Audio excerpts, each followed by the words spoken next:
భారతదేశం గర్వించదగ్గ మన పాలమూరు ముద్దుబిడ్డ కల్వకుర్తి గడ్డ మీద మరో శ్రీరాముడై జన్మించినటువంటి మాజీ కేంద్ర మంత్రివర్యులు శ్రీ సూదిని జైపాల్ రెడ్డి గారి మరణించిన రోజు ఈ రోజు. ఆయన ఆనాడు మరణించినప్పుడు కల్వకుర్తి గడ్డనే కాదు, పాలమూరు గడ్డనే కాదు, యావత్ భారతదేశం ఏడ్చింది, కన్నీరు గార్చింది. గొప్ప మేధావిని మనం పోగొట్టుకున్నామని. ఆ మహనీయుడి పేరిట ఈరోజు కాంగ్రెస్ పార్టీ అధికారంలోకి వచ్చిన తర్వాత గత 10 సంవత్సరాలు ఈ రాష్ట్రంలో అధికారంలో ఉన్నటువంటి టీఆర్ఎస్ పార్టీ మర్చిపోయింది ఆ మేధావిని. ఈ తెలంగాణ గడ్డ ఇచ్చినటువంటి ఆ మేధావి జైపాల్ రెడ్డి గారిని చరిత్ర లేకుండా చేయాలని కుట్ర పన్నింది.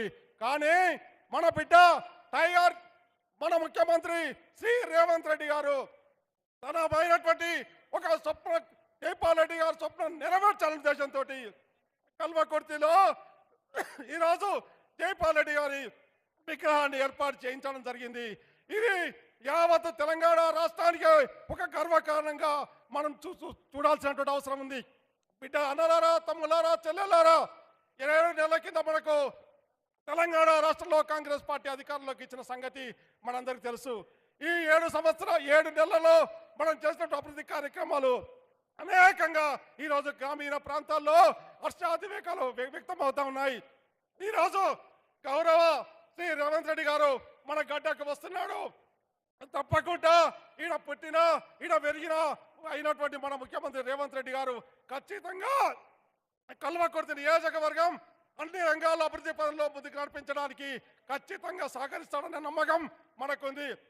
గతంలో ఎన్నడో ఎంతో అభివృద్ధిలో వెనుకబడ్డటువంటి కల్వకుర్తి ఈ రోజు మన బిడ్డ రేవంత్ రెడ్డి గారు ముఖ్యమంత్రి అయ్యాడు. ఖచ్చితంగా రేవంత్ రెడ్డి గారి సారథ్యంలో కల్వకుర్తి మూడు పువ్వుల 6 కాయలు అభివృద్ధి చెందుతుందని ఆశిస్తా ఉన్నాను.